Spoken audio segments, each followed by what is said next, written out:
Welcome to this episode of Chatting with Staxx. I'm your host, Bill Staxx, and today I got Larry Mazza. And anyway, he wound up being, to this day, one of my best friends. He is, I wish I could say his name. I don't want to do that to him for his, he runs a private security now in another section of Florida, but we see each other probably once a month, twice a month. And he also told me when I got to that area, they called a big meeting to let everybody know this guy was in the area. And I wasn't in a program or anything like that. I was just free. I didn't, I never went into that part.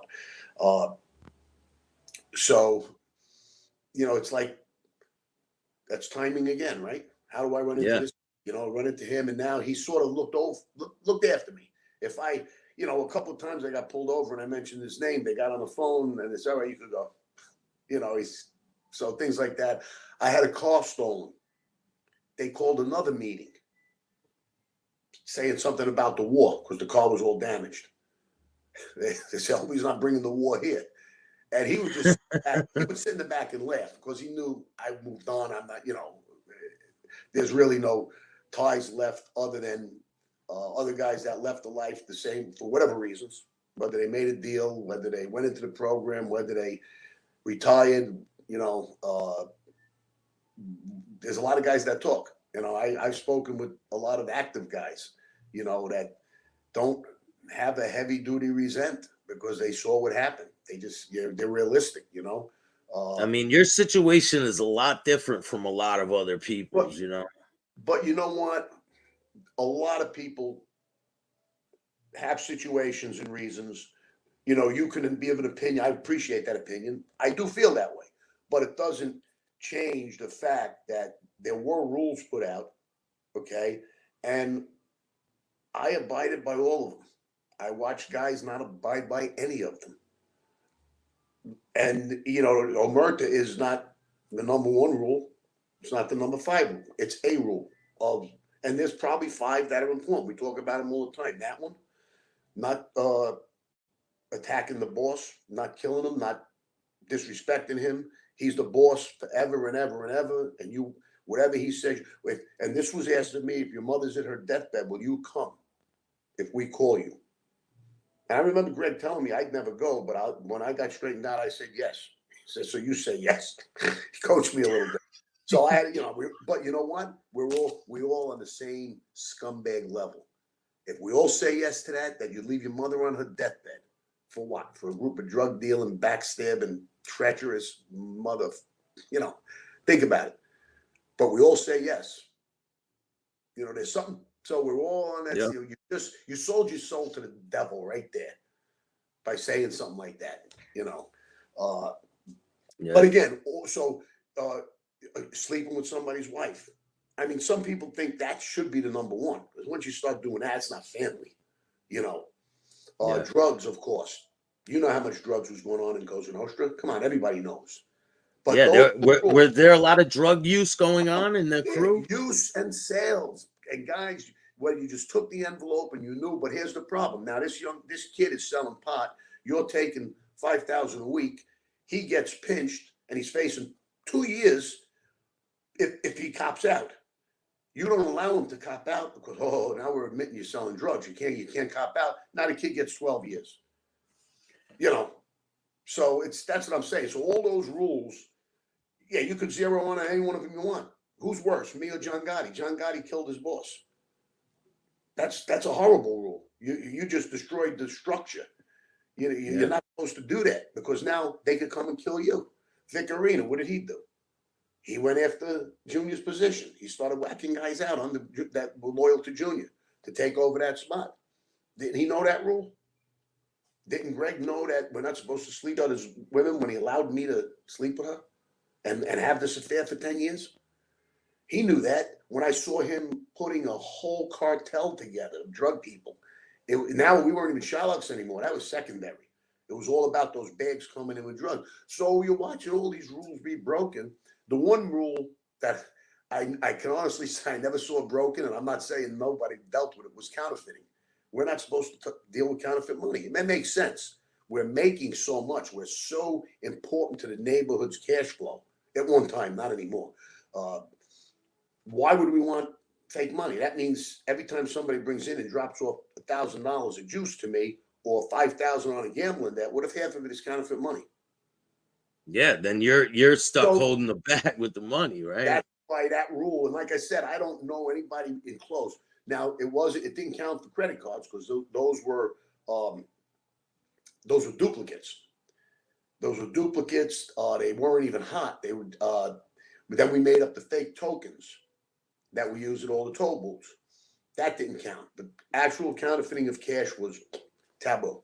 So all these rules are there, so you zero in on whichever ones you want to enforce, whichever one you don't, and but again, people like going back to what got us on this path is, you were going to give me a little bit of a little leeway, but the rules are there, and if you don't live by them, or for whichever one, you can't be part of life anymore.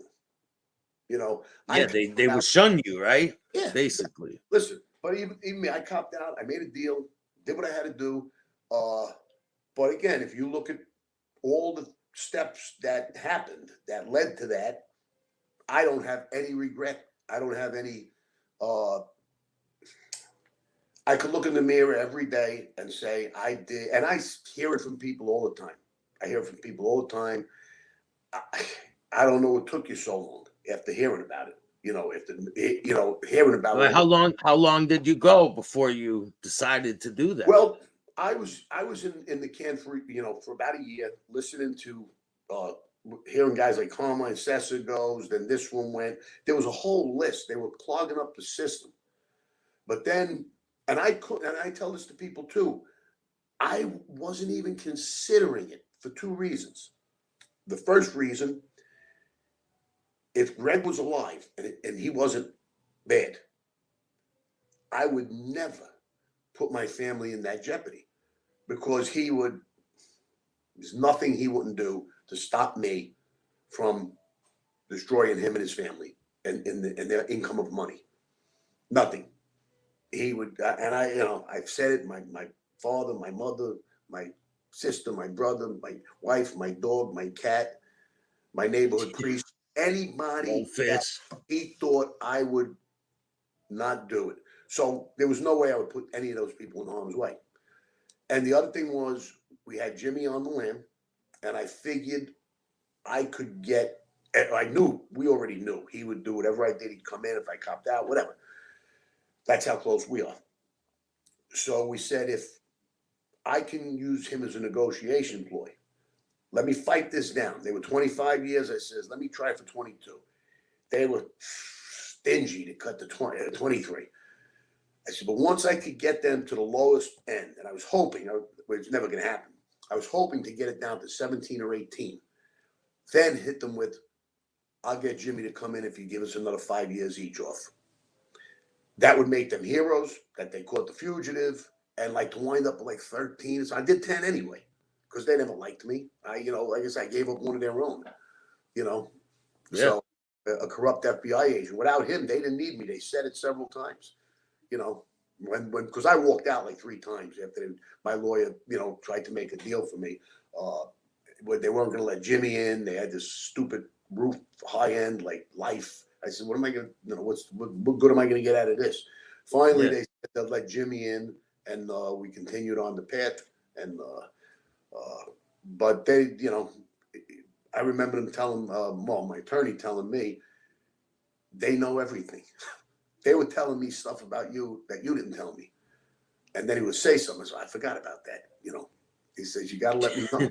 You got to tell them everything, right? And there were so many things I just didn't even remember, it's so, but they didn't need me. They, like I said, between Greg and Carmine, they knew everything our faction did. They knew everything the family did. They had even before the war, they knew who was involved in what. So I couldn't really bring them. I had nothing new to give them until it came out with the corruption.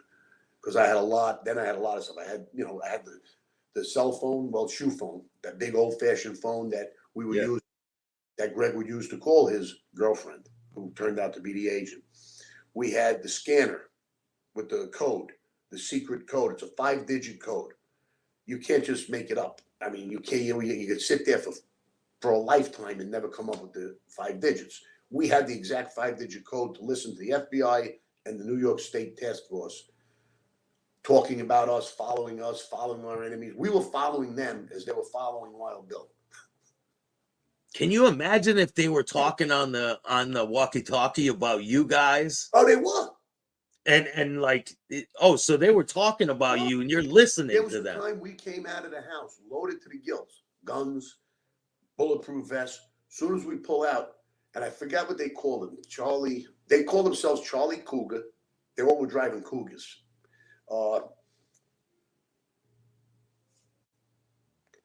CP1 was Carmine Persico's number one was Greg. CP1's pulling out.